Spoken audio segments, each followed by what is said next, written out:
Cześć, witajcie na kanale Turdus Concept. W dzisiejszym wideo przetestuję dla Was kredki plastikowe marki Colorino. To jest taka pewna nowość dla mnie, ponieważ pierwszy raz się zetknęłam ostatnio z kredkami plastikowymi. W tym momencie mam tutaj puste pudełko, ponieważ taki mały spoiler.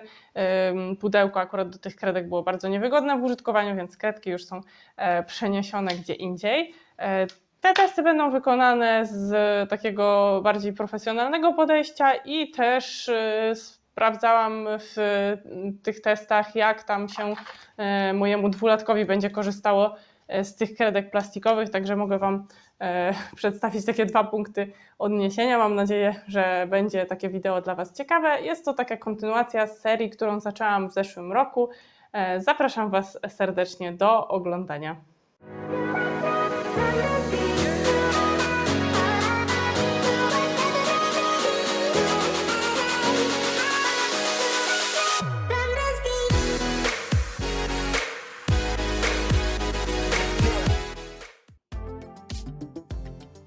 Witajcie po intrze. Zaczniemy od obiecanego w poprzedniej części bardzo krótkiego porównania kredek plastikowych do poprzednio recenzowanych przeze mnie pasteli olejnych dla najmłodszych. Przy okazji podam już też kilka cech kredek plastikowych. Pod ostatnim filmem padło też pytanie o to, jak się pastele olejne od Colorino rozcierają, także chciałam to szybciutko uzupełnić. Jak możecie zaobserwować na ekranie, jeśli chodzi o rozcieranie pasteli olejnych, to bardziej go nie ma niż jest. Pastele przepychają się po kartce, kleją do palców, a kolory nijak nie chcą się połączyć ze sobą. Także to był ich zdecydowany minus. Blendowanie kolorów w ich przypadku zupełnie nie istnieje. Mi osobiście zdecydowanie bardziej do gustu przypadły kredki plastikowe i to zarówno jako mamie, jak i osobie tworzącej zawodowo. Mają mniej nasycone kolory niż np. pastele Colorino, jednak nie brudzą przy rysowaniu, mają mniejszy osyp. Nie da ich się rozcierać, ale jak na kredki dla najmłodszych dosyć fajnie się ze sobą łączą, co będziecie mogli zaobserwować na nagraniu.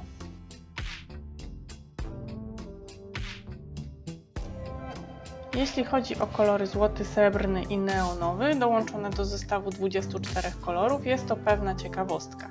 Kolory wyglądają interesująco, natomiast nie są bardzo wyraziste, zwłaszcza kolor neonowy. Bardziej zaciekawił mnie kolor cielisty, którym można narysować osoby o jasnej karnacji. Zdecydowanym minusem tego zestawu, tak jak już wspominałam w intrze, było jego pudełko. Szkoda, że nie jest ono tak funkcjonalne jak pudełko pasteli olejnych. Tam można było łatwo wysuwać bardzo wygodną kartonową tackę. Tutaj tacka jest plastikowa, giętka, bardzo krótka, krótsza niż papierowa obwoluta, także bardzo trudno jest wyciągać kredki z pudełka. Sztyfty można natomiast sprawnie zatemperować, jednak potrzebna jest nieco szersza niż standardowa temperówka. Ostrzałka nie była dołączona do zestawu, więc musiałam sprawdzić te, które posiadam. Brak obwolut na kredkach ułatwia temperowanie, martwią mnie jednak odpadki, które zostają po ostrzeniu. Jeśli kredki naprawdę są z tworzywa sztucznego, to może się to przyczyniać do pogłębienia problemu mikroplastiku wszechobecnego w naszym środowisku.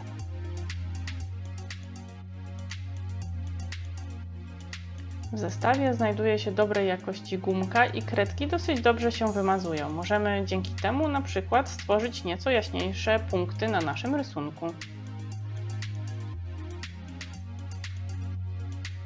Kolejną cechą kredek, o której warto wspomnieć, jest ich odporność. Całkiem nieźle znoszą upadki, natomiast niestety czasem zdarzają się w ich rdzeniu bąble, które pewnie powstały w trakcie produkcji.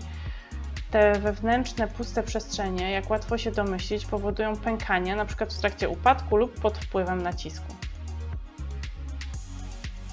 Wrócę jeszcze do blendowania kredek i opiszę ogólne wrażenia, jakie miałam w trakcie korzystania z nich. Jeśli chodzi o łączenie kolorów, mogłam nałożyć na siebie około 3 warstwy. Czwarta zazwyczaj nakładała się już trochę nierównomiernie, jednak myślę, że to naprawdę fajny wynik, jak na takie tanie kredki dla maluchów. Trzeba oczywiście mieć świadomość, że trudno byłoby nam nimi stworzyć rysunek fotorealistyczny.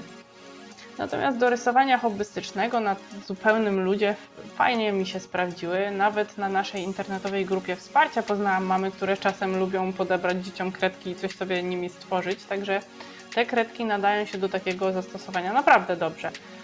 Często korzystanie z tańszych artykułów plastycznych zdejmuje tę presję, którą odczuwamy przy drogich materiałach. Mi tymi kredkami pracowało się bardzo przyjemnie, miałam przy tym sporo frajdy.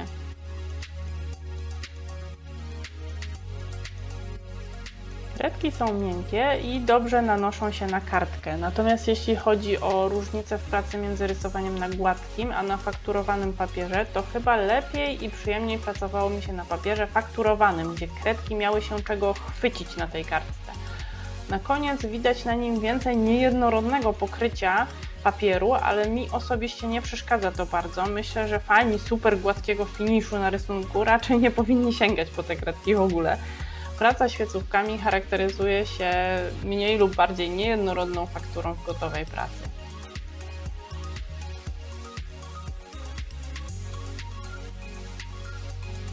To, że produkt zalicza się do kredek świecowych, oznacza również, że finalnie rysunek się bardzo mocno błyszczy. Także jeżeli to przeszkadza Wam w oglądaniu rysunków, takie błyszczenie gotowej pracy, no to też raczej nie sięgajcie po te kredki.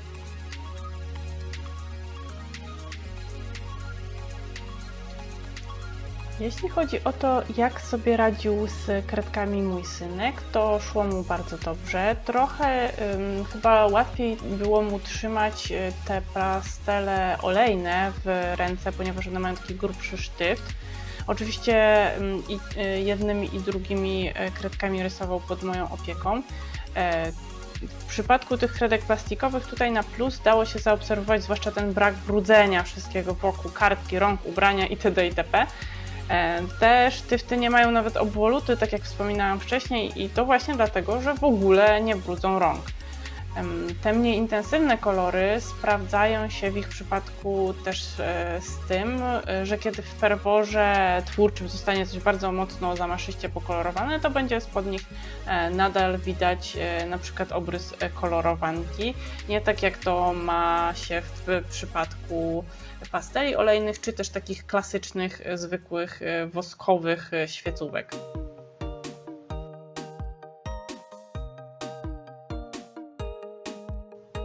Produkt oznaczony jest kategorią wiekową od 3 lat wzwyż, ale myślę, że i starsze dzieci należy uczulić na to, by przypadkiem nie gryzły tych kredek. Niektóre dzieci mają taką tendencję, kiedy się zamyślą, że tam sobie podgryzają kredkę, czy ołówek, czy długopis. W końcu tutaj w tym przypadku mamy do czynienia z tworzywem sztucznym i lepiej go nie konsumować. Na minus dodałabym to, że nigdzie nie mamy określonego rodzaju tworzywa, z jakiego zostały wykonane te sztyfty. Mamy natomiast informację, i to akurat jest atutem, że kredki nie są toksyczne. Jeśli chcielibyście zapoznać się również z większą ilością informacji na temat np. kredek świecowych, pasteli, ale także innych materiałów plastycznych czy grafiki komputerowej i warsztatowej, to zapraszam Was też na nasz firmowy blog turdusowy. Linki zawsze znajdziecie w opisie pod wideo.